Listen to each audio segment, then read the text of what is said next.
Chers frères et sœurs, mesdames et messieurs, soyez fortifiés et encouragés dans le nom puissant de notre Seigneur et Sauveur Jésus-Christ de Nazareth. Nous voulons en ce jour encore partager la parole de notre Seigneur. Alléluia. Et autour du thème l'Église et la vision. L'Église et la vision. Alléluia. Voilà. Vous voyez que ces temps-ci, je suis sur l'Église. Alléluia. Voilà. Nous continuerons les enseignements, mais pour l'instant, je suis sur l'Église. Alléluia. Chaque fois que je vais arrêter, il y a toujours quelque chose de nouveau qui s'ajoute. Alléluia. Et je laisse le Seigneur faire son travail. Alléluia. Donc, je me répète, car la répétition est pédagogique. Je me répète, l'Église et la vision. Le thème, l'Église et la vision. Et pour cela, en ce qui concerne la vision, nous allons lire le passage que vous tous connaissez. Alléluia. C'est dans le livre de Proverbe 30, Proverbe 29 du moins, à partir du verset 18. Proverbe 29 à partir du verset 18.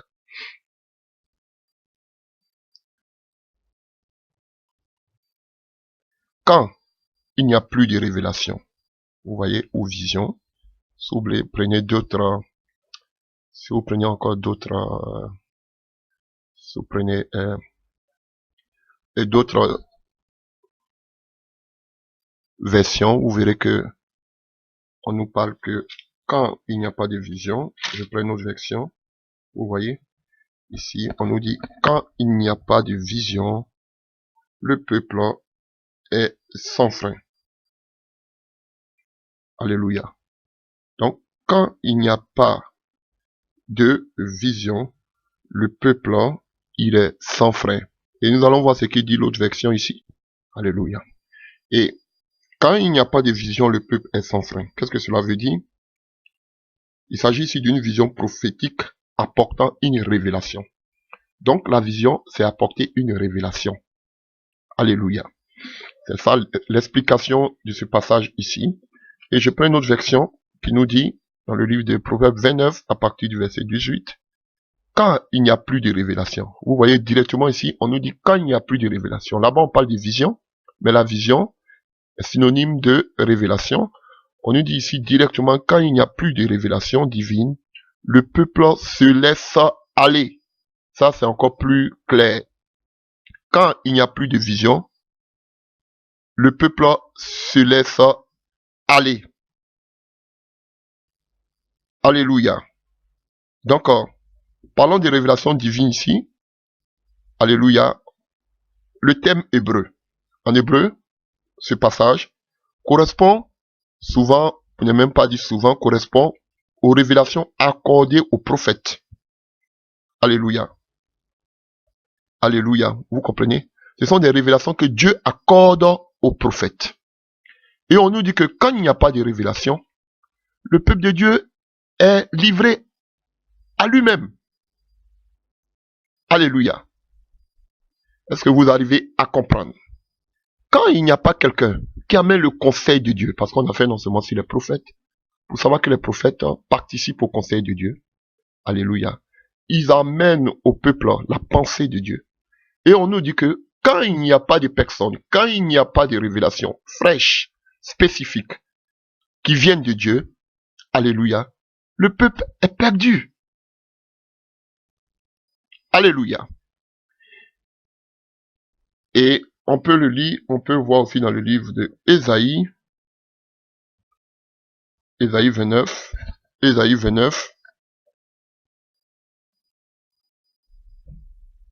à partir du verset 10. Car l'Éternel a répandu sur vous un esprit d'assoupissement, il a fermé vos yeux, les prophètes, il a voilé vos têtes, les voyants. Toute la révélation est pour vous comme des mots d'un livre caché. Donc toute la vision est pour vous comme quelque chose de caché, que l'on donne à un homme qui sait lire en disant, lis donc cela, et qui répond, je ne veux plus, car il est cacheté. Ça veut dire, il est scellé. Dans d'autres versions, vous allez voir qu'il est scellé. J'ai tellement de versions au devant de moi. Il est scellé. ou comme un livre que l'on donne à un homme qui ne sait pas lire en disant, lis donc cela, et qui répond, je ne sais pas lire. Le Seigneur dit, quand ce peuple s'approche de moi, il m'honore de la bouche et des lèvres, mais son cœur est éloigné de moi, et la crainte qu'il a de moi n'est qu'un précepteur de traduction humaine. Alléluia. Vous comprenez? Donc, Dieu ferme l'entendement de ces prophètes, de ces faux prophètes, pour ne plus qu'ils puissent, alléluia, déceler ce qui est scellé. Vous comprenez? Et quand il n'y a pas de prophète, de véritable prophète, et les prophètes, c'est pas forcément, c'est vrai que c'est un appel, c'est une vocation, mais nous allons le voir plus tard dans le livre de Joël 2, que aujourd'hui, vos fils et vos filles prophétiseront. Faites de nous aussi des prophètes, les chrétiens, à qui Dieu permet que nous recevons aussi des révélations spécifiques dans ces derniers temps.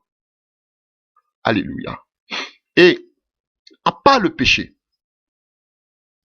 alléluia, à part l'apostasie dans l'église aujourd'hui, alléluia, à part le mélange, alléluia, vous verrez qu'un des problèmes, un des véritables problèmes qui a amené la déroute de l'église, c'est un manque de vision, un manque de révélation fraîche. Alléluia. Et nous allons voir beaucoup de choses par la grâce de Dieu. C'est un manque de vision. Et pour parler de ce que je suis en train de dire, nous allons prendre des exemples, avant même d'arriver sur l'église. Alléluia. Nous voyons que dans l'ancienne alliance, Dieu, c'est vrai, on ne peut pas le contenir dans des choses, des bâtiments faits de main d'homme, mais Dieu permettait que son nom soit glorifié à certains lieux bien précis. Alléluia. On nous parle du tabernacle et on nous parle aussi de Bethel, là où on partait chercher Dieu. On nous parle de Silo, on nous parle de Jérusalem, jusqu'à ce qu'on arrive sur l'église. Mais vous allez voir, avec quelques exemples que nous allons prendre, vous allez voir que tous ces lieux-là, pour qu'il y ait une communication parfaite avec Dieu, il fallait avoir la révélation. Tout lieu où le Seigneur a voulu que son nom soit glorifié a toujours été initié par des révélations, pas des visions spécifiques.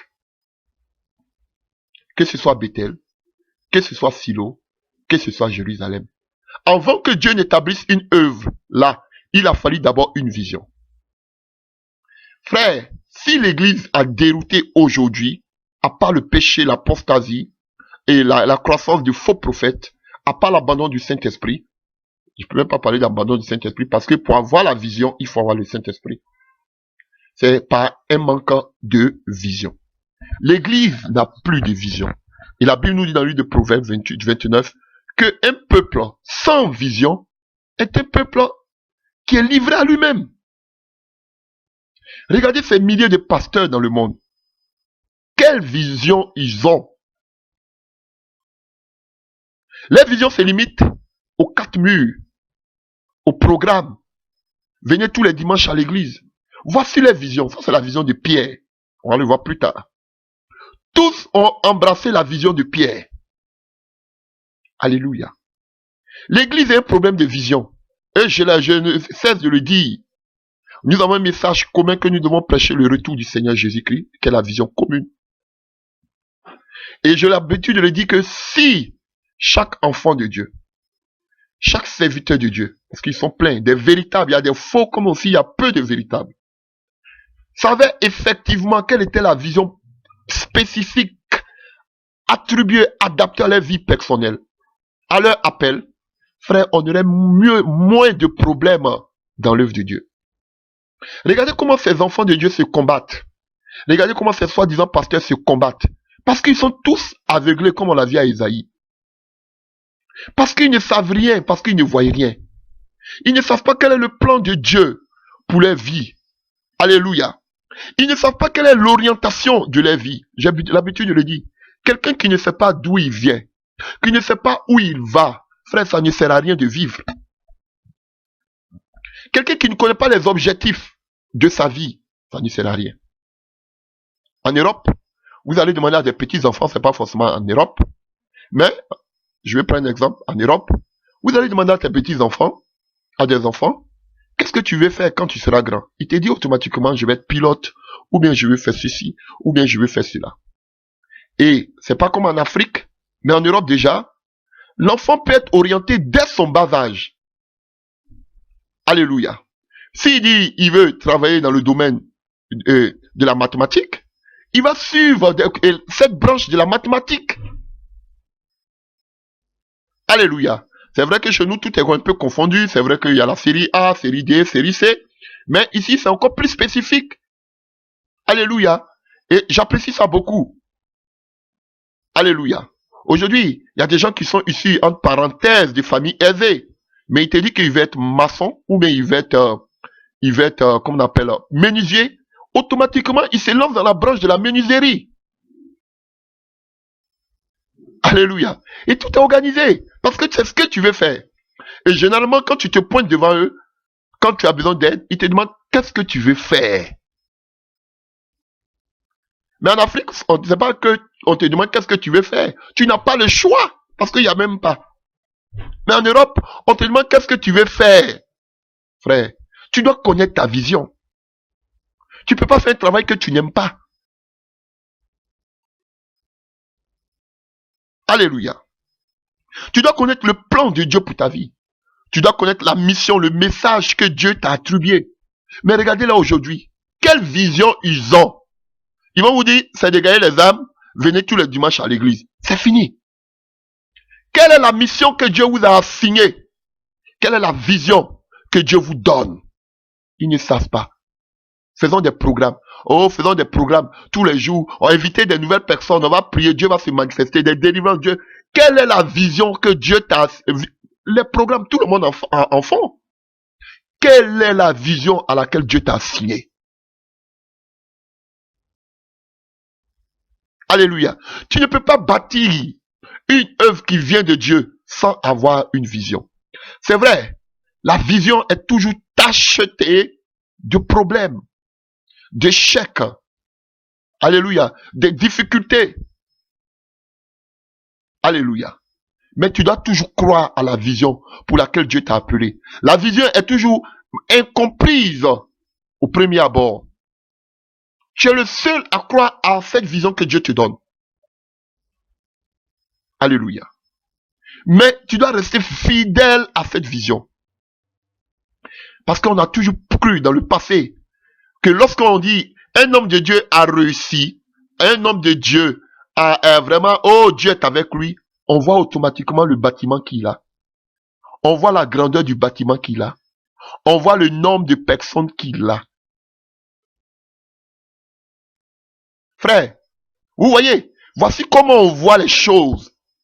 Ah, c'est un homme qui draine beaucoup de personnes, donc il est avec Dieu, il est dans le plan de Dieu, il est dans la vision de Dieu. C'est comme ça que nous voyons de façon humaine. C'est archi faux. C'est archi faux, frère. Jésus fuyait le monde, mais vous attirez le monde vers vous. Contrairement, c'est différent de la vision que Jésus avait. Alléluia. Et quand ils attirent ces personnes à eux, c'est pour automatiquement créer en même temps un ziggoura et rester tous dedans. Et maintenant, ce sera maintenant, ils vont toujours chercher des moyens pour éviter la monotonie. Parce qu'il n'y a pas de vision. Ils vont vous dire un semblant de vision que Dieu m'a dit. Mais vous allez toujours rester bloqué là, dans ce lieu. Vous n'allez jamais partir. Voilà pourquoi je suis contre l'achat et la construction des temples. Parce que des gens qui construisent, des gens qui achètent des lieux. Mes frères, pourquoi ils achètent? Pourquoi ils payent? Ce ne sont pas des mouches ou des moustiques qui vont venir s'asseoir sur les bancs. Ce sont des êtres humains. Donc c'est sûr qu'ils auront toujours besoin de vous. Ils vont vous dire, quand les nouveaux vont venir, vous les anciens, laissez la place. Mais les anciens sont toujours là. Ils ne vont pas vous libérer. C'est un lavage de cerveau. Alléluia. Ils vont parler maintenant des visions de l'église. Dieu nous a dit, oh, on va faire ceci. Tout est lié à leur église. Voilà pourquoi, souvent, je plains quelques visions, quelques songes. Je n'épie personne, frère. Je n'écoute pas aussi n'importe qui. Alléluia. Donc, chers frères, nous allons voir que toute œuvre qui a commencé a été d'abord, il y a eu d'abord une vision. Et vous allez voir tous ces lieux que Dieu a choisis en Israël pour faire résider son nom. Il y avait d'abord une vision. Que ce soit le tabernacle, d'abord, que Moïse a dit, Dieu a dit à Moïse de bâtir, c'était d'abord avec une vision. Dieu lui a dit, bâtis le tabernacle selon le modèle que tu as vu sur la montagne. Selon le modèle que tu as vu sur la montagne. Mais est-ce que vous baptisez selon que le modèle que Dieu... D'abord, mais est-ce que vous avez croisé Dieu? Alléluia. Il y a eu préalablement un message donné, une révélation donnée à Moïse. Bâtis ce tabernacle selon le modèle que tu as vu. Ce n'était pas Moïse qui est venu le faire. Donc quand vous voulez construire, vous voulez bâtir, vous voulez faire des œuvres, ceci, est-ce que Dieu est d'accord? Dieu est dedans? Est-ce que Dieu a parlé préalablement avant que vous fassiez cela? Ou bien, vous voulez regarder aux autres, copier le manque de vision. Si les leaders sont aveuglés, si les prophètes sont aveuglés, mais le peuple est livré à lui-même.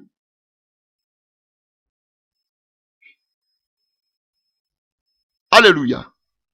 Et nous allons parler de cela. Vous allez comprendre ce que je suis en train de dire. Donc, à partir de là, quand vous vous mettez dans une petite assemblée, parce que, je le dis et je le répète, je veux, c'est vrai que vous pouvez faire des cellules chez vous à la maison, des prières chez vous, quelles que soient les railleries, les moqueries, parce que, vous voyez, le mensonge est tellement entré dans l'œuvre de Dieu, qu'on pense que quand tu pries même à la maison, on pense que tu es une secte. Parce que pour eux, on est tellement formaté qu'on s'est dit que pour aller chercher Dieu, c'est dans un lieu qu'il faut partir, il faut aller à l'église, chez un pasteur. Pardon. Ça, parce qu'on est formaté. Et, quand tu dis aux gens, je prie dans ma maison, ils sont étonnés. Mais tu es quel genre d'homme? Tu es quel genre de chrétien? Tu es quel genre de serviteur de Dieu? Tu n'as pas église. C'est comme ça qu'on a formaté les chrétiens. Alléluia. Donc, chers frères, vous, à partir d'aujourd'hui, même si vous partez prier dans un petit lieu, moi je vous encourage, ne partez pas prier dans ces vigouras. C'est moi j'ai prêché que il faut que vous priez avec des frères la communion fraternelle. Mais c'est pas partout que vous allez prier. S'il n'y a pas de pasteur, il n'y a personne. Mettez-vous entre vous là et puis priez. Mais si c'est pour encore aller vous mettre encore sur un joug étranger, ça ne vaut pas la peine. Où vous ne pourrez pas vous exprimer votre talent, où il y a le péché, on va vous parler de la dîme, on va vous parler où il y a le monde, il y a la musique satanique, des choses comme ça, mais ça ne vaut même pas la peine. Où il y a des organisations qu'on appelle charnelles, qu'est-ce que vous allez faire dedans? Où on peut même pas dire un mot au pasteur. Vous allez faire quoi dans ces gens de lieux? Ils sont comme des rois. Tu dois demander audience même pour les avoir. Frère, vous faites quoi dedans, dans ces genres de choses-là? Vous faites quoi? Non, je dois avoir une communion fraternelle. Frère, cherchez-vous des frères, des sœurs avec qui vous avez la même vision. Mettez-vous ensemble et priez. Deux personnes qui n'ont pas la même manière de voir ne peuvent pas marcher ensemble. Est-ce que tu es obligé, parce que tu cherches une communion fraternelle, d'aller te mettre le loup et qu'on appelle et l'agneau? Frère. Eux-mêmes ils disent, les oiseaux du même plumage volent ensemble.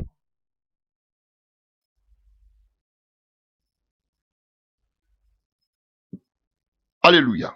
Donc, demandez à votre soi-disant pasteur là, quelle est votre vision? Quelle vision même Dieu vous a donnée?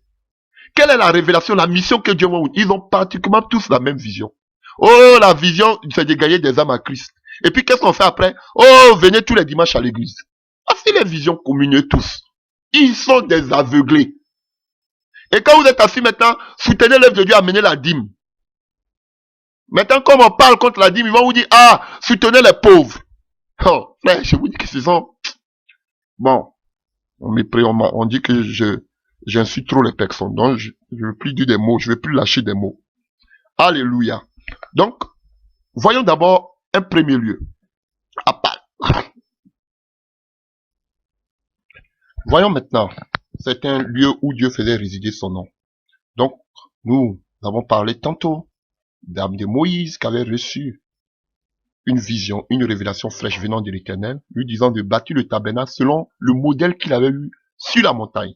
Donc, Moïse n'est pas venu bâtir le tabernacle de son propre gré, avec sa propre vision, avec son entêtement, mais il a fait ce tabernacle en partie de ce qu'il avait vu, à partir de la révélation que Dieu lui avait montrée. Alléluia.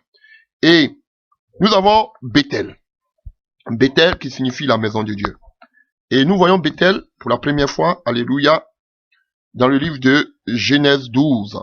Dans le livre de Genèse 12, et là, on nous parle de l'appel de la vocation d'Abraham, alléluia, d'Abraham, lorsque Dieu lui dit de quitter son pays et de partir sa patrie, alléluia.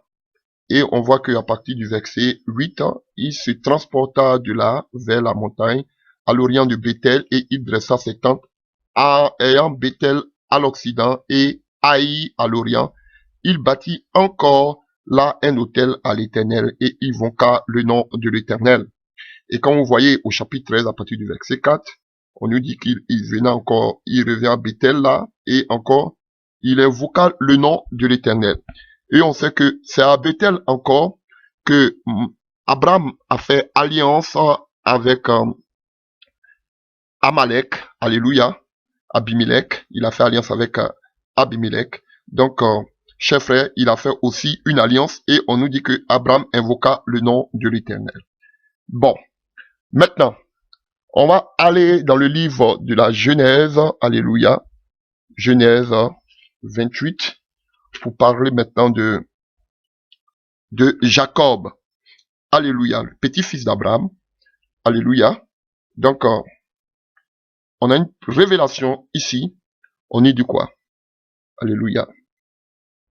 Donc, on nous dit que Jacob partit de Beth-Sheba et s'en alla à Charan. Et Genèse 28 à partir du verset 10, Jacob partit de Beth-Sheba et s'en alla à Charan et arriva dans un lieu où il passa la nuit. Alléluia. Donc, pour votre information, Charan signifie aride, asséché, là où tout est sec, là où on ne voit rien. Alléluia. Alléluia. Donc, il passa la nuit, car le soleil était couché. Il prit une pierre dont il fit son chevet, et il se coucha dans ce lieu-là. Il eut un songe, et voici une échelle était appuyée sur la terre, et son sommet touchait au ciel. Et voici les anges de Dieu montaient et descendant par cette échelle. Et voici l'Éternel se tenait au-dessus d'elle. Et il dit, je suis l'Éternel, le Dieu d'Abraham, ton père, et le Dieu d'Isaac. La terre sur laquelle tu es couché, je te la donnerai à toi et ta postérité. Au verset 16, Jacob s'éveilla de son sommeil et il dit, certainement l'Éternel est en ce lieu. Et moi, je ne le savais pas. Et il eut peur et dit, que ce lieu est redoutable. C'est ici la maison de Dieu.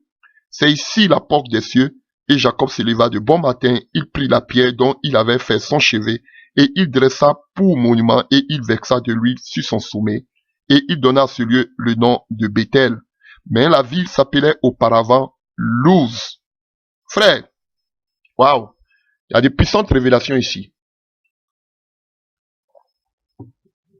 Donc voilà d'où vient le nom de Bethel, la maison de Dieu. Alléluia. Vous pouvez aussi le voir dans le livre de Genèse 35. Il est revenu en ce lieu-là plus tard. Alléluia. Et il partit à Bethel où il y avait une centaine de distance jusqu'à Ephrata. Alléluia, vous voyez. Vous revenez encore à partir du verset 6. Genèse 35 à partir du verset 6. Alléluia. Jacob arriva, lui et tous ceux qui étaient avec lui, à Luz, qui est Bethel dans le pays de Canaan. Il bâtit là un hôtel et il appela le lieu El Bethel, car c'est là que Dieu s'était révélé à lui lorsqu'il fuyait son frère. Donc vous voyez, maintenant il parle El Bethel, le Dieu d'Israël. Alléluia. Là, on voit que au chapitre 29, il parle de Bethel, qui signifie la maison de Dieu. Et au verset 35, il parle de El Bethel qui signifie le Dieu d'Israël. Vous voyez, donc frère, mais nous revenons au chapitre 28 pour vous montrer combien de fois il y avait la révélation, il y a de la révélation dans tout cela. On voit qu'il passait des 40 qui signifie asséché. Alléluia. Tout est mort là. Et il doit passer une nuit dans un lieu. Alléluia. Et là, il avait une vision. Frère, il a une vision et il voit une échelle qui montait, qui descendait, qui montait, des anges qui montaient sur cette échelle. Et on sait que, je vais arriver plus tard, on voit que c'était l'échelle, c'est Christ, Jésus-Christ de Nazareth. Alléluia, le médiateur entre Dieu et les hommes. Alléluia, nul ne vient au Père seulement que par moi. Alléluia. Et on dit que lorsqu'il s'est réveilla, il dit, oups, celui est redoutable. C'est ici la maison de Dieu, c'est la porte des cieux. Alléluia, il se leva du bon matin et prit la pierre là où il avait mis sous sa tête, alléluia, et comme chevet, et il dressa un monument, puis il versa de l'huile. Vous voyez, on ne peut pas avoir de vision sans l'huile, ce n'est pas possible. Et c'est vrai que c'était dans la coutume des Israélites qu'on appelle, de faire toujours des monuments, de mettre de l'huile, mais c'est révélationnel. Frère, on ne peut pas avoir, et cette pierre sur laquelle on va le voir tout à l'heure lorsque je vais parler de Pierre en tant qu'apôtre, je vais entrer en profondeur. La pierre, c'était purement Jésus-Christ, le rocher des âges. Alléluia. Et si cette pierre a mis de l'huile, parce que là, il avait eu la révélation de Christ. Donc, l'église, alléluia, doit être sur le fondement de Christ et avoir la révélation de Christ. Alléluia. Et on va voir que plus tard, Bethel était un lieu où on adorait le Seigneur. Alléluia. Et si nous voyons voir dans l'histoire d'Israël, vous verrez que lorsque Israël est sorti, qu'on appelle, est sorti de l'Égypte, alléluia, ils sont arrivés automatiquement à Bethel. Donc, Bethel était un centre religieux, alléluia, du royaume du nord d'Israël. Alléluia, ça c'était dans la période où Élie et Élisée exerçaient encore leur ministère. Donc, Bethel, c'était un lieu qu'avait choisi Dieu pour y faire résider son nom. Alléluia. Donc, pour récapituler, donc, on voit que c'est là que Abraham avait bâti son autel. Alléluia. Et Jacob avait eu une vision et il voyait les anges qui montaient et qui descendaient. Alléluia. Donc, en quelque sorte, Bethel était un lieu de vision. Alléluia. Donc, ce lieu-là, des siècles avant, Élie, qu'on appelle, et Jacob avait déjà eu la révélation. La vision. Et plus tard, il ne savait même pas, mais il a dit la maison de Dieu. Vous comprenez? Et plus tard, son peuple va en Égypte. Alléluia. Son peuple va en Égypte. Alléluia. Son peuple sort de l'Égypte. Et, alléluia, on voit que son peuple, le peuple d'Israël, alléluia, non seulement il dit la maison de l'Éternel, mais le Dieu d'Israël. Et plus tard, ce lieu-là sera un lieu, alléluia, religieux pour Israël. Mais avant que Bethel ne soit un lieu, alléluia, religieux pour Israël, il avait d'abord eu la vision que là sera la maison de l'Éternel. Frère, vous ne pouvez pas faire quelque chose sans la vision de Dieu. Alléluia. Une œuvre qui vient de Dieu a d'abord besoin d'avoir une vision, une révélation du plan de Dieu, de la mission, du message que Dieu donne, alléluia, à cette œuvre.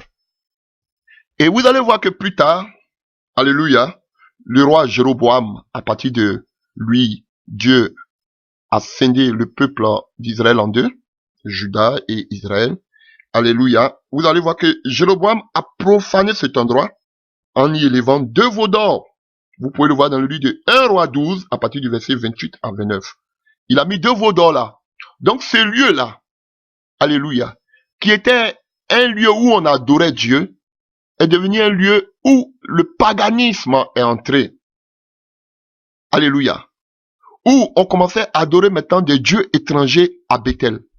Et c'est comme ça que Dieu a enlevé son esprit en ce lieu. Alléluia. Mais, ce que je veux dire, ce qui me préoccupe plus, c'est qu'il y avait d'abord une vision préalable. Frère, vous ne pouvez pas bâtir une œuvre qui vient de Dieu sans avoir eu une vision de Dieu, un message de Dieu pour bâtir ce que vous voulez bâtir. Quand il parle de bâtir, je ne parle pas des murs. Alléluia. En théologie, on vous dira que vous n'avez pas besoin d'attendre que Dieu vous montre, que Dieu se révèle à vous avant de faire quelque chose qui vient de Dieu. Allez-y, même si vous faites des erreurs, faites seulement, faites seulement, faites seulement. C'est ce qu'on vous dit en théologie. Mes frères, comment tu peux bâtir quelque chose qui vient de Dieu si tu n'as pas le quota, le haut qui est de Dieu? Chers frères et sœurs, comment tu peux aller prier avec un soi-disant serviteur de Dieu si Dieu ne t'a même pas parlé? Parce qu'aujourd'hui, vous vous levez, vous priez, je vais dans le ministère de tel, je vais dans le ministère de tel. Frère, est-ce que Dieu, on va le voir tout à l'heure encore, est-ce que Dieu te convainc de te mettre dans ce lieu? Ou d'abord, vous devez sortir de tout ce qui est babylonisé. Mais pour marcher avec un homme de Dieu, pour marcher avec quelqu'un, frère, Dieu doit te révéler sa vision et toi-même, lui aussi, il doit avoir la vision. C'était toujours comme ça, frère. C'était pareil pour tout. On va le voir avec Pierre. Pendant que Pierre était en train de prier, Dieu avait déjà révélé à Corneille. Pendant que Corneille priait aussi, Dieu se révéla à Pierre. Donc, quand Pierre est arrivé, il n'avait plus besoin de faire l'effort. Le Saint-Esprit a pris le contrôle. Parce que déjà, il y avait connexion. Parce que le Saint-Esprit les avait déjà convaincus. Mais vous vous levez, non, je dois aller dans une église, donc je m'en vais, je me lève. Mais est-ce qu'il y a connexion? Qu'est-ce que Dieu vous a dit? Vous suivez des personnes parce qu'il faut les suivre. Non, j'ai besoin d'avoir une église. Frère, est-ce que Dieu t'a appelé là? Mais un aveugle, qui suit un autre aveugle, vous êtes tombé dans le trou. Alléluia. C'était ça le problème d'Élie. Élie avait une mission, serviteur de l'Éternel d'Israël. Sa mission, c'était de détruire les faux serviteurs, les faux prophètes de Baal. Voici lui sa vision. C'est ça la vision que Dieu lui a donnée. Viens, tu vas détruire seulement que les faux prophètes de Baal. Alléluia. Mais il n'a pas fini sa mission.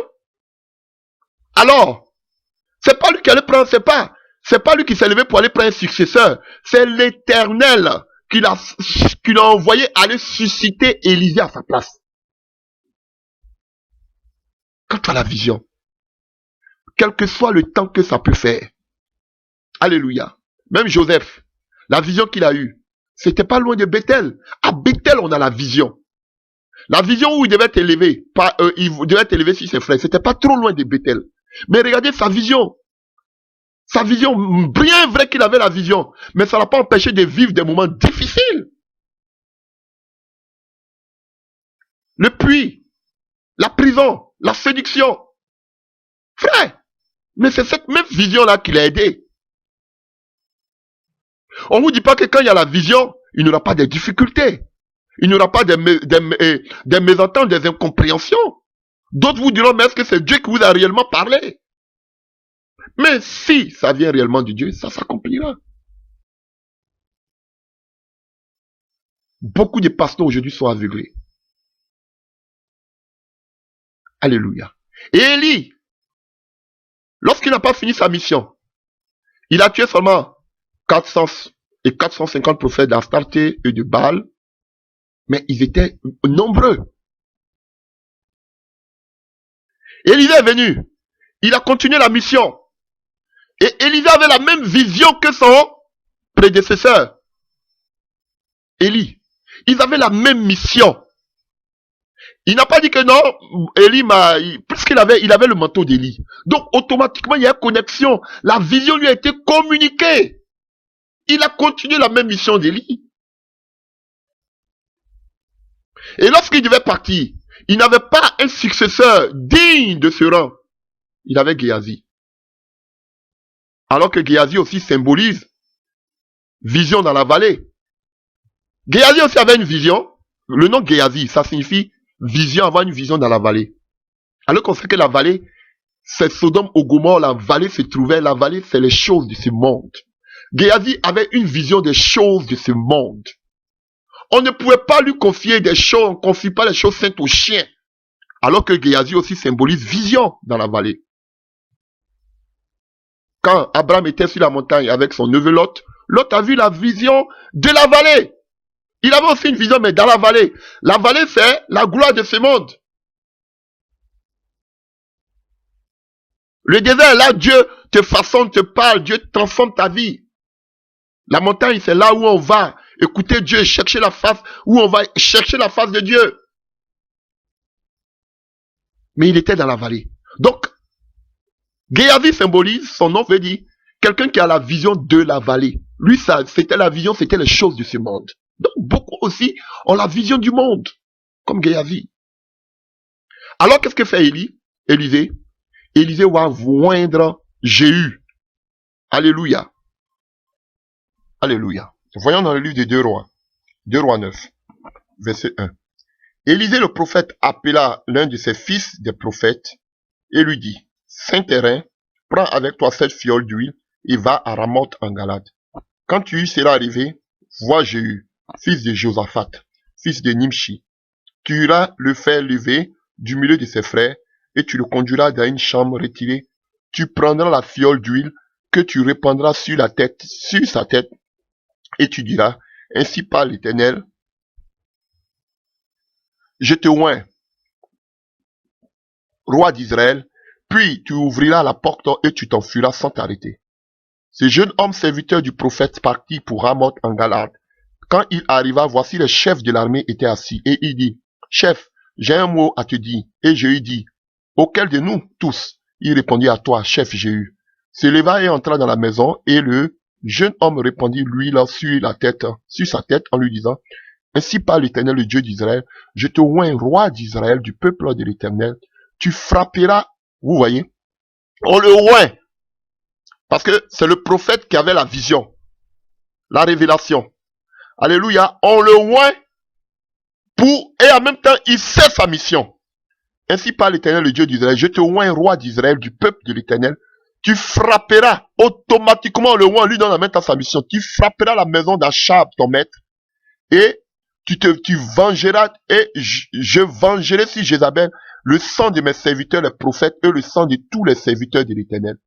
Toute la maison d'Achab périra. J'exterminerai quiconque appartient à Achab, celui qui est esclave et celui qui est libre en Israël. Et je rendrai la maison d'Achab semblable à la maison de Jéroboam, fils de Nébad, à la maison de Bécha, fils d'Akshia. Les chiens mangeront Jézabel dans le champ de Jisraël. Chers frères, vous voyez, c'est Élisée, comme ça, qui vient et qui envoie quelqu'un, son serviteur, pour oindre Jéhu, le fils de Josaphat. Et la même mission qu'avait Élie, c'est la même mission qu'avait Élisée. La même mission qu'avait Élisée, Élisée transmet la même vision, la même révélation à Jéhu, qui était un chef guerrier. Alléluia. Et il dit la mission, c'était de continuer le combat qu'ils avaient. Vous voyez, c'était de détruire toute la maison d'Achab et qu'on appelle de Jézabel et tout ce qui appartient à Jézabel. Donc, quand vous allez continuer, vous allez voir que dans le livre de 2 Rois 10, on va voir que Jéhu tue tous les 70 fils d'Achab. Dans le livre de 2 Rois 9, alléluia, à partir du verset 33, vous allez voir que il tue aussi Jézabel et comme la parole doit s'accomplir, elle est mangée par des chiens. Alléluia. Il frappa dans le livre de 2 Rois 10, alléluia, il frappa tout ce qui restait d'Achab. Alléluia. Et il ne s'est pas arrêté là.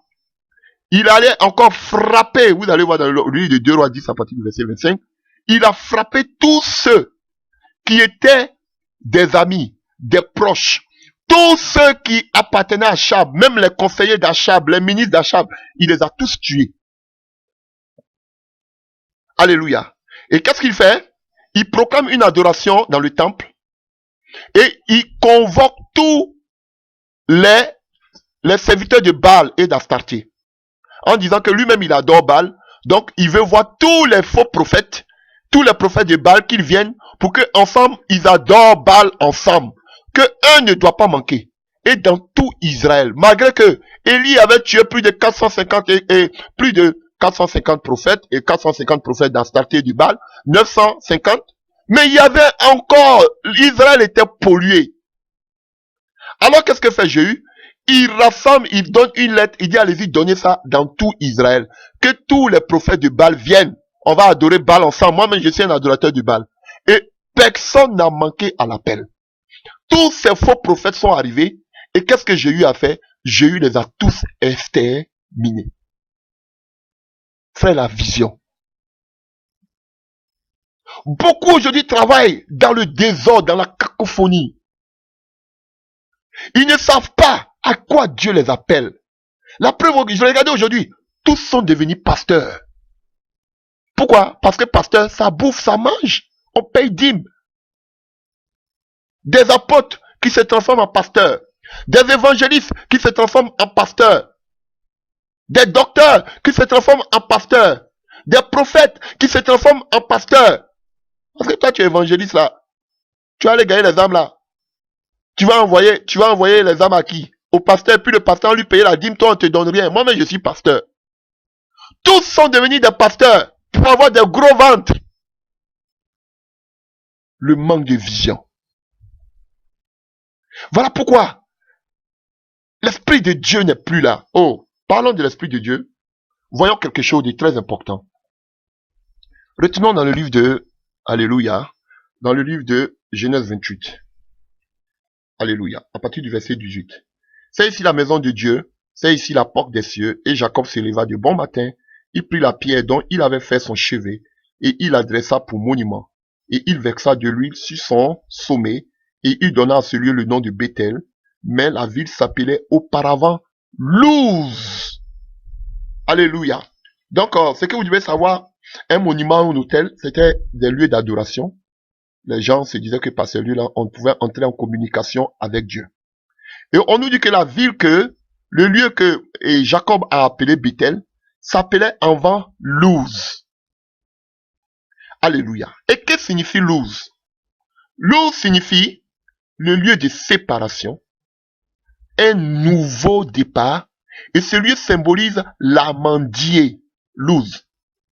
Donc, avant de l'appeler maison de Dieu, d'abord, il fallait que la ville d'abord devait être Luz. Donc, avant d'avoir la vision, tu devais d'abord passer à Luz, qui était l'ancienne appellation de Bethel. Que symbolise Luz? Luz symbolise séparation, prend un nouveau départ, qui symbolise aussi l'amandier, c'est révélationnel. Tu vas arriver à Bethel. Frère, pour avoir la vision, tu dois d'abord passer par Luz. Alléluia. Et on nous dit que Luz symbolise séparation, un nouveau départ, l'amandier. Alors que quand nous voyons séparation, nous allons voir que quand Jacob fuyait dans le livre de là-bas, vous allez le voir, et dans le livre de Genèse 28, vous allez voir que quand il fuyait son frère, c'est en ce lieu-là. Alléluia. Du moins en Genèse 35, quand il fuyait son frère, en Genèse 35, vous allez voir que, alléluia, il est passé par Péniel, le lieu où Dieu lutte. Dieu a tué le moins de Jacob. Dieu a travaillé la vie de Jacob. Dieu a travaillé sa chair. Dieu a travaillé sa ruse. Dieu a travaillé sa cupidité. Frère, Dieu a travaillé son être charnel. Donc, première des choses, tu ne pourras pas avoir une vision tant que tu es charnel. À moins que tu sois comme Géasi pour avoir aussi la vision de la vallée. Frère, ce n'est pas possible. Alléluia. Voilà pourquoi Dieu s'est révélé aux prophètes. Alors que les prophètes, c'était des gens qui étaient séparés du peuple. Alléluia. À moins que tu aies la vision de Balaam. Chers frères. Donc, la ville s'appelait Luz. Le lieu où on se sépare. Et c'est en ce même lieu-là, Bethel-là, Luz-là, que Jacob a été façonné par Dieu. Et où l'ange a travaillé toute la nuit sa vie. Et lorsqu'il est sorti, le soleil s'est élevé. Tu ne peux pas arriver à Bethel tant que tu ne passes pas d'abord à Luz. Tant que la mort, qu'on appelle les choses de la chair, alléluia, ne soient tuées en toi. Toi, tant que le monde ne soit effacé de ta vie, ce n'est pas possible. Quand tu es dans les choses de ce monde, aveuglé par les choses de ce monde, frère, tu es voilé. Tu dois d'abord passer à Luz. Et je vous disais tout à l'heure que aussi, Luz signifie un nouveau départ. Et c'est là, à Bethel, là, que aussi Jacob a eu un nouveau départ avec le Seigneur. Et on a vu que quand il quittait Péniel, il commençait à boiter et le soleil s'est levé. C'était un nouveau départ pour lui. Il avait tout ce temps cru qu'il était l'homme le plus rusé, le plus fort. Mais il a abandonné son moi. Il a dit, Seigneur, je m'appelle Jacob, le menteur, le trompeur. Il dit, comme tu as reconnu tes faiblesses, tu as reconnu que tu es un homme, que tu es un pécheur. À partir d'aujourd'hui, je change ton identité. C'était une nouvelle identité. C'était un nouveau départ dans la vie de Jacob. Donc, Luz symbolise la séparation, le nouveau départ. Jacob s'est séparé de son ancienne nature. Tu ne peux pas aller à Bethel, avoir la vision des anges qui montent sur l'échelle, avoir la vision de la pierre, Jésus-Christ de Nazareth, si tu n'es pas passé d'abord à Luz, où Dieu doit te transformer, te façonner. Ce n'est pas possible. Voilà pourquoi ces lieux-là, ces zigouras sont des lieux de la mort spirituelle. Parce que tous ces gens, ce sont des hommes, ils sont charnels. Et ils sont aveuglés.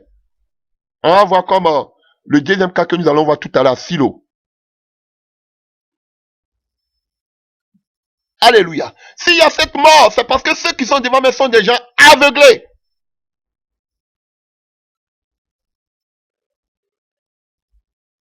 Alléluia. Et on nous dit que aussi Luz s'appelait Amandier. Oh, quand j'ai vu Amandier, ça me rappelle quelque chose. Un passage que j'aime beaucoup. Alléluia. Donc je suis en train de chercher rapidement dans le livre de Jérémie 1 à partir du verset 11. Jérémie 1 à partir du verset 11. Vous voyez, Genèse 1 et Jérémie 1, Dieu parle de l'appel de Jérémie. Il lui donne sa mission.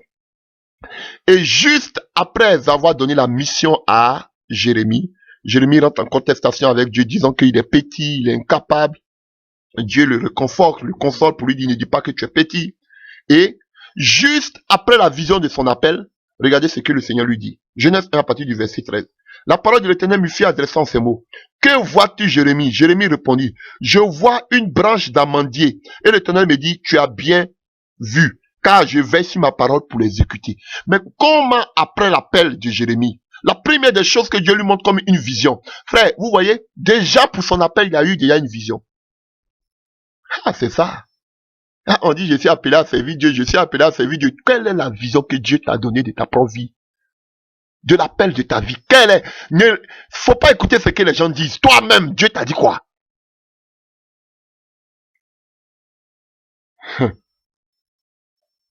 Alléluia. Et la première des choses qu'il voit, une branche d'amandier. Et c'est la même chose, on nous dit que l'use symbolise le lieu de séparation, un nouveau départ et l'amandier. Alléluia. On sait que l'amandier, frère, pour des petites recherches, l'amandier a besoin de beaucoup de soleil. C'est un arbuste qui pousse dans les lieux méditerranéens. Alléluia. Il est vraiment beaucoup gourmand en eau. Il a besoin de beaucoup d'eau, beaucoup de paroles. Alléluia. Il a toujours besoin du soleil, la lumière. Oui, c'est ça l'amandier. L'amandier a besoin de beaucoup de soleil pour croître. Et l'amandier aussi a besoin de beaucoup d'eau. Oh, le Saint-Esprit. Alléluia. Alléluia. C'est un arbuste qui a besoin de beaucoup être arrosé. Il a besoin de beaucoup d'eau. Alléluia. Et pour lui, pour grandir, l'amandier, il n'a pas besoin d'un sol particulier. Il pousse partout dans le désert. Oh frère. Il pousse partout dans le désert, dans les endroits pierreux, dans les endroits rocailleux. Il pousse partout, l'amandier. Alléluia. Et on sait que sa première gerbe, alléluia, Il commence à fleurir à partir en hiver. Et sa durée de vie, il a une durée de vie de 100 ans. Il dure l'amandier. Oh. Et les amandes, on doit les récolter pendant qu'elles sont fraîches. Vous ne voyez pas que c'est révélationnel? Celui qui a l'Esprit de Dieu comprend déjà. Alléluia. On doit récolter les amandes fraîches. Alléluia. Et on sait que de l'amande sort quoi? Pour les femmes, vous le savez déjà, sort l'huile d'amande. Qu'on utilise dans la pâtisserie, dans les cosmétiques, même pour soigner même des bétails et des animaux. L'huile d'amande. Elle guérit, elle nourrit, et puis elle entretient le corps. Oh, alléluia. Chers frères, et c'est la branche que Dieu montre à Jérémie. Et on nous dit que l'ouze aussi symbolise l'amandier. Après avoir été façonné, transformé par Dieu, après avoir pris un nouveau départ avec Dieu, Dieu permet que, frère, tu sois, qu'on appelle, tu vois la branche d'amande dans ta vie. Sans l'amande, tu ne peux pas voir la vision. Et l'amande ici, c'est quoi? On nous parle de l'huile, symbole du Saint-Esprit. Si tu n'as pas le Saint-Esprit, tu ne peux pas voir, frère, la vision, la révélation. Ha, alléluia. Un peuple sans révélation est un peuple qui est livré à lui-même. Un peuple qui ne travaille pas avec le Saint-Esprit est un peuple perdu. Voilà pourquoi beaucoup sont perdus dans ce monde. Même s'ils disent qu'ils ont des églises, des bâtiments. Alléluia. Tu n'as pas l'amande, tu n'as pas l'huile d'amande. Tu ne peux pas avoir la révélation. Alléluia.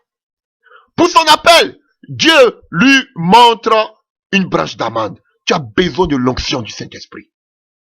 Et Jacob est parti de là, de Luz. On voit qu'il est passé par Péniel. Dieu l'a transformé, changé. L'onction est tombée sur lui. Maintenant, il pourra avoir la vision. Donc, si ces églises-là sont en train de tâtonner dans les ténèbres, c'est parce qu'il n'y a pas de vision. Il n'y a pas le Saint-Esprit. Frère, Bethel. Bethel était d'abord qu'on appelle Bethel a commencé d'abord par une vision que Jacob avait eue. C'est lui qui a donné le nom de maison de Dieu. Pour avoir la maison de Dieu doit être basée sur une vision. Et c'est Christ. Si la vision n'est pas basée sur Christ, si l'œuvre, du moins la maison de Dieu, n'est pas basée, l'œuvre que tu vas accomplir, le ministère, l'appel, n'est pas basé sur Christ. Et écoutez bien, on nous parle de l'échelle. Alléluia. Alléluia. L'échelle qui montait vers le ciel. Ton message doit venir du ciel. Ton message doit parler du ciel. Alléluia. Si ces gens sont aveuglés, c'est parce qu'il n'y a pas l'huile. C'est parce qu'ils n'ont pas reçu de visions, de révélations fraîches qui viennent de Dieu. Et on nous a dit que la manne doit être quoi? Elle doit être cultivée, fraîche. Elle a besoin de beaucoup d'eau, du Saint-Esprit. Elle a besoin du soleil, de la lumière. Oh, alléluia. Elle pousse partout. Là où il y a l'Esprit de Dieu, frère, quand ça vient de Dieu, on nous dit qu'Isaac, les autres puisaient, creusaient des trous. Dans le désert, ils ne pouvaient pas avoir de l'eau. Mais lorsque Isaac creusait, il y avait de l'eau. Oh, frère, même dans le désert, quand tu as l'huile, je dis toujours, partout que je vais, même emmenez-moi en Russie, ça va aller. Emmenez-moi au Japon, même si je ne parle pas japonais, parce que je sais qui m'a appelé. Alléluia. Je sais. Pour les hommes, Dieu t'a appelé, on veut voir les milliers de personnes qui te suivent. Vous êtes perdus, aveuglés. Vous êtes perdus, aveuglés. Parce que vous êtes tellement formatés que vous pensez que, est-ce que quelqu'un peut faire l'œuvre sans avoir des églises et consorts, mais est-ce que c'est normal ça? C'est ça le formatage. Alléluia. Frère, il est très important de savoir la mission à laquelle Dieu t'appelle. Et tu verras que lorsque tu sauras la mission à laquelle Dieu t'appelle, tu ne feras aucun effort. On va voir la vie de Paul. Toute sa vie était la révélation fraîche. Et on a vu comment toute sa vie, tout son appel jusqu'à la fin, c'était des révélations fraîches. Donc, cher frère, et tu ne peux pas prier avec quelqu'un si tu n'as pas épousé sa vision. Toi-même, tu dois avoir la vision. Et tu dois convaincre combien de personnes disent aujourd'hui, Seigneur, je veux faire ta volonté. Là où veux-tu que je me mette pour que je puisse grandir spirituellement? Quelle est la vision de ma vie? Combien de personnes aujourd'hui le demandent à Christ? Personne. La seule vision, je dois aller tous les dimanches à l'église. Voici une vision. Alléluia. Voilà pourquoi aujourd'hui, vous marchez avec des personnes qui ne comprennent pas la vision que Dieu vous a donnée. Au fur et à mesure, ces personnes, si vous ne faites pas attention, vont essayer de vous faire dévier, vous ramener parce que quoi? Ils n'ont pas la vision que vous avez. Parce que quand Dieu vous donnait la vision, c'était à vous seul. Ah oui, frère, je le prêche, le message du retour à la parole, le message du retour de Jésus-Christ. Mais attention, il y a des loups déguisés qui viennent, qui font comme si ce message, ils sont touchés par ce message. Alors que à côté, ils sont des Géazi, ils ont d'autres préoccupations. Ah oui, frère. Et si tu ne sais pas vraiment, tu n'es pas ferme sur tes décisions, tu n'es pas ferme sur la vision que Dieu t'a donnée, tu risques de dérouter. Dérouter, c'est pas forcément l'argent, c'est pas forcément le péché sexuel, mais tu risques même de dévier même là le message, changer le message que Dieu t'a donné. Et aujourd'hui, c'est ce qui se fait avec beaucoup de serviteurs, des gens qui ont bien commencé. Même vous les voyez, ils ne sont pas dans des scandales sexuels. Ils ne sont pas dans des scandales qu'on appelle des scandales financiers. Mais ils ont changé complètement le message qu'ils prêchaient autrefois. Ils ont été engloutis par la mauvaise camaraderie. Ces groupes de pasteurs, on a une mission commune. Ah oui, cher frère. Mais pourquoi vous êtes obligé de faire partie d'une association de pasteurs? Pourquoi? Pourquoi êtes-vous toujours obligé de collaborer avec d'autres pasteurs qui n'ont pas la même vision que vous? Pourquoi? Vous êtes coincé? Non, je vais rester seul. Tu as la vision de partir dans les villages. Lui, avec qui tu veux prier, lui te dit non, reste dans là. Nous, on a qu'à rester là, on va voir comment les gens vont venir remplir et qu'on appelle nos bâtiments. Et vous n'avez pas la même manière de voir. Dieu t'a donné une vision. Va dans les hôpitaux prier pour les malades. Lui, il te dit non. Mais tu fais quoi là? Alléluia. Toi, tu parles du Saint-Esprit. Lui, il est contre le Saint-Esprit. Tu fais quoi là? Tu parles du retour de Jésus, de la sanctification. Lui, il est contre, il est pour. Ah, Dieu est amour. Le péché, il favorise le péché. Mais tu fais quoi là? Tu parles des dons spirituels. Il ne parle pas, il ne croit pas en cela. Mais tu fais quoi là? Non, j'ai besoin d'avoir une assemblée. Sorcellerie.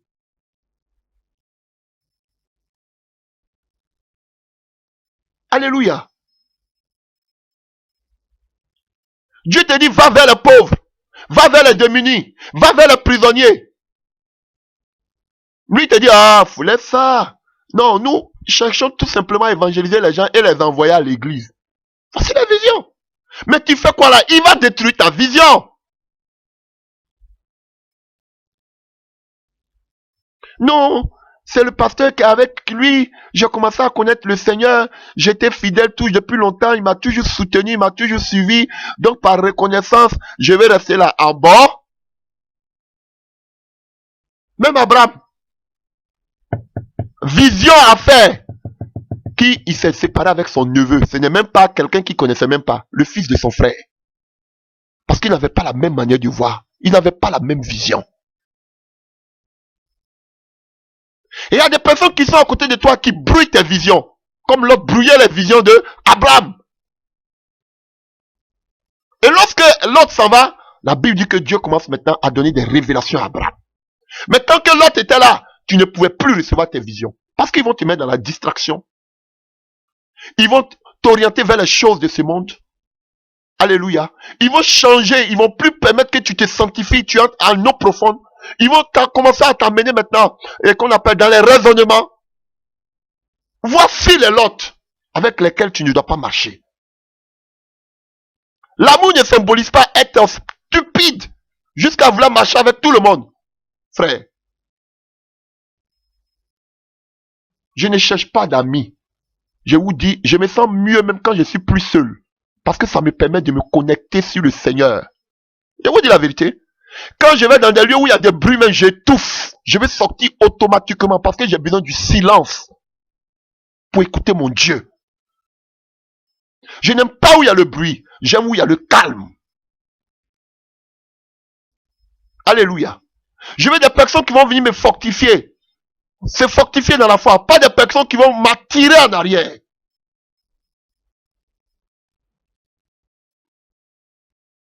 Alléluia. Bethel, le lieu de la vision. Alléluia.